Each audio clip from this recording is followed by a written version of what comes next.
আসসালামু আলাইকুম রহমতুল্লাহি ওয়া বারাকাতুহু। কুল্লু নফর সাবাল খায়ের সাবাল নূর Saudi Arabia International Abdur Rahim attached the online. সবাই কেমন আছেন? আমি আলহামদুলিল্লাহ। তো আমি কিছু কথা বলবো এখন দেশ বিদেশ নিয়ে, ঠিক আছে? আমাদের দেশের কালচার, বিদেশের কালচার।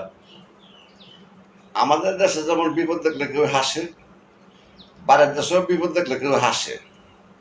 আমি একবার রাতে 2টা বাজে আমাদের সুন্দরপুর ইউনিয়নের মোস্তাক ভাই সগিপুর বাড়ি, ঠিক আছে? তারে 2টা বাজে মেডিকেল নিয়ে গেলাম। ইয়ারবেস মেডিকেল, মুজাম্মা মেডিকেল নিয়ে গেলাম দাম্মাম অ্যাম্বুলেন্স দিয়া, ঠিক আছে? ড্রাইভার ছিল হাসান সৌদি। নিয়ে গেলাম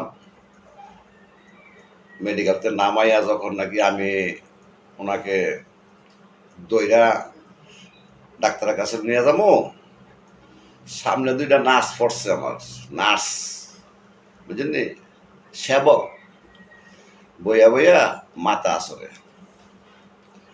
তো মোস্তাক ভাই আবার তখন বমি করলো, ঠিক আছে? হ্যাঁ, হাসতেছে। মোস্তাক ভাইয়ের বমি দেখা ওরা হাসতেছে। তখন আমি বললাম, তোরা হাসস কেন? হোয়াই লাফিং? ওরা দৌড়াদৌড়ি করে আইয়া লয়ে গেল মেডিকেল। তার পেটের মধ্যে পাথর হয়েছিল, একবার অপারেশন করছিল, সাকসেসফুল হয় নাই। এগিন আবার ব্যথা আরম্ভ হয়েছে, এই জন্য নিয়ে গেছিলাম।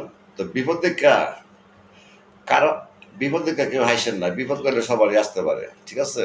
আমরা তো 54 বছর ধরে আমরা এই দেশে বসত করি। কেউ 54 বছর, কেউ 100 বছর, কেউ 50 বছর, কেউ 30 বছর, 10 বছর, 2 বছর মনে হয় আমরা রাষ্ট্র পরিচালনা করতেছি। তবে আমরা রাষ্ট্র যে পরিচালনা করতেছি, তা আমাদের মধ্যে করে কিছু মনে হয় যে এখানে গণতন্ত্রের মধ্যে কিছু নাই।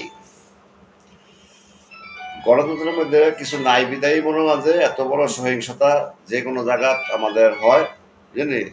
কেউ বুঝা, কেউ না বুঝা, উস্কানিমূলক মনে হয় যে আমরা যে হাসাহাসি করতেছি, বুঝলি? এত বেশি আনন্দ উল্লাস ভালো না। আমরা আনন্দ উল্লাস করেন, মুসলমানি করান, জেবত করেন, গাড়ি লন, উল্লাস করেন, পিকনিকে যান, সংবর্ধনা করেন, করেন, লিমিট, লিমিটের বাইরে কিছু করে